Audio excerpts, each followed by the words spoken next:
Hi friends, എല്ലാവർക്കും നമസ്കാരം. എല്ലാവർക്കും ഐശ്വര്യപ്രദവും സമ്പൽ സമൃദ്ധിയുമായ എൻ്റെ സ്നേഹം നിറഞ്ഞ വിഷു ഞാനിന്ന് വന്നിട്ടുള്ളത് വിഷു സ്പെഷ്യലായിട്ടുള്ള പഴം പ്രഥമനുമായിട്ടാണ്. എന്നാൽ അതെങ്ങനെയാണ് ഉണ്ടാക്കുന്നതെന്ന് നമുക്ക് നോക്കാം.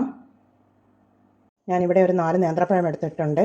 അത് തൊലി കളഞ്ഞ് കട്ട് ചെയ്ത് ഒരു പാത്രത്തിലേക്ക് നമുക്ക് ഇട്ട് കൊടുക്കാം. അതിലേക്ക് നമുക്ക് 1 ലിറ്റർ വെള്ളം ഒഴിച്ച് വേവിച്ചെടുക്കണം. പഴം ഇവിടെ നല്ലതുപോലെ വെന്ത് വന്നിട്ടുണ്ട്. നമുക്കിതിന് തണുക്കുവാൻ വേണ്ടി മാറ്റി വെക്കാം.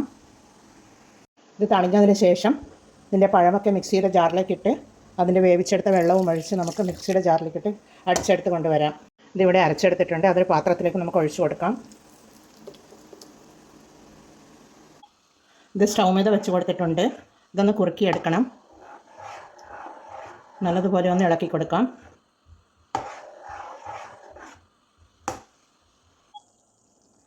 പാത്രത്തിൽ നിന്നും തിളച്ച് തൂവിപ്പോകുന്നത് കൊണ്ട് ഞാൻ വേറൊരു പാത്രത്തിലേക്ക് മാറ്റുകയാണ്. ഇനി ശർക്കരപ്പൊടിയോ തേങ്ങാപ്പാലൊക്കെ ഒഴിച്ച് കൊടുക്കേണ്ടതാണ്. അതുകൊണ്ട് ഇത് തിളച്ച് തൂവുന്നത് കൊണ്ട് വേറൊരു പാത്രത്തിലേക്ക് മാറ്റുകയാണ്. ഞാൻ വലിയൊരു പാത്രത്തിലേക്ക് മാറ്റിയിട്ടുണ്ട്. അതിലേക്ക് നമുക്ക് 1 കപ്പ് ശർക്കരപ്പൊടി ഇട്ട് കൊടുക്കാം. പഴം പ്രഥമന് വേണ്ടത് ശർക്കരയാണ്.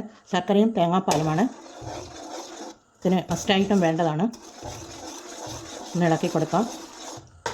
മധുരം പോരാ എന്നുണ്ടെങ്കിൽ നമുക്ക് കുറച്ചുകൂടി ഇട്ട് കൊടുക്കാം. ഇതിവിടെ നല്ലതുപോലെ കുറുകി വന്നതിന് ശേഷം മാത്രമേ നമുക്ക് തേങ്ങാപ്പാൽ ഒഴിച്ചു കൊടുക്കാൻ പാടുള്ളൂ. ആദ്യം 2ാം പാലും പിന്നീട് ലാസ്റ്റ് ഇറക്കാൻ നേരത്ത് 1ാം പാലും ഒഴിച്ചു കൊടുക്കണം. എന്നാൽ ഇതൊന്ന് കുറുകി വരട്ടെ. ഇതിവിടെ കുഴമ്പ് രൂപത്തിലായി വന്നിട്ടുണ്ട്. കുറുകി വന്നിട്ടുണ്ട്. നമുക്ക് 2ാം പാൽ ഒഴിച്ചു കൊടുക്കാം.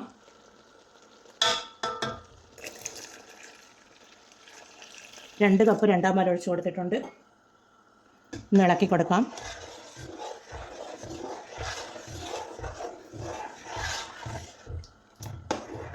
ഇതൊന്ന് തിളച്ച് വരട്ടെ.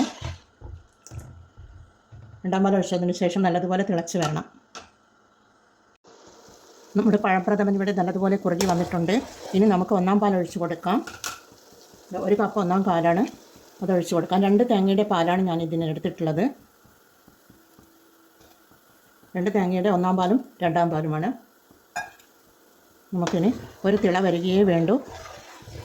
നല്ലതുപോലെ ഇളക്കി കൊടുക്കാം. ഇനി ഇതിലേക്ക് നമുക്ക് ഏലക്കാപ്പൊടി ഇട്ട് കൊടുക്കാം. 1 ടീസ്പൂൺ ഏലക്കാപ്പൊടി ഇട്ട് കൊടുക്കുന്നുണ്ട്.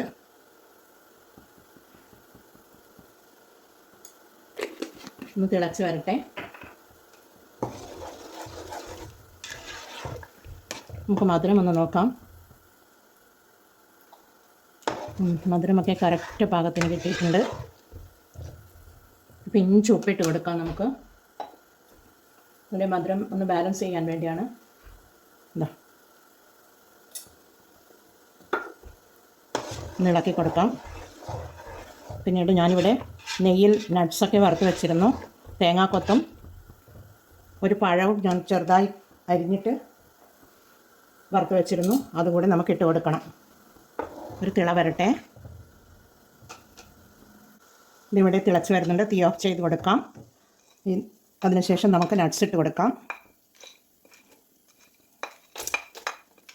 തേങ്ങാക്കൊത്തും നട്ട്സും ഒക്കെ ഇട്ട് കൊടുക്കാം. അതിനുശേഷം ഒന്ന് ഇളക്കി കൊടുക്കാം. നെയ്യിൽ വറുത്ത് വെച്ച നെയ്യടക്കം കൂടി പഴം നമുക്ക് അതിലേക്ക് ഇട്ട് കൊടുക്കാം.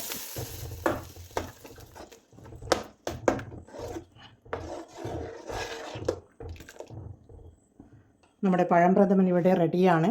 എല്ലാവരും ഇത് ട്രൈ ചെയ്ത് നോക്കണേ. ഈ വിഷുവിന് സ്പെഷ്യലായിട്ടുള്ള ഒരു പായസമാണ്. വിഷുവിന് സ്പെഷ്യലായിട്ടുള്ള ഒരു പഴം പ്രഥമനാണിത്. എല്ലാവരും ഇത് ട്രൈ ചെയ്ത് നോക്കി ഫീഡ്ബാക്ക് അറിയിക്കണേ. എന്നാൽ നമുക്കിതൊരു സർവിങ് പ്ലേറ്റിലേക്ക് മാറ്റാം. നല്ലൊരു അടിപൊളി ടേസ്റ്റോട് കൂടിയ പഴം പ്രഥമൻ ഇവിടെ റെഡിയാണ്. എല്ലാവരും ഇത് ട്രൈ ചെയ്ത് നോക്കി ഫീഡ്ബാക്ക് അറിയിക്കണേ. കമൻറ്റും സബ്സ്ക്രൈബും ചെയ്ത് സപ്പോർട്ട് ചെയ്യണേ. അടുത്തൊരു വീഡിയോയുമായി വരുന്നത് വരെ എല്ലാവർക്കും താങ്ക് യു ഫോർ വാച്ചിങ്.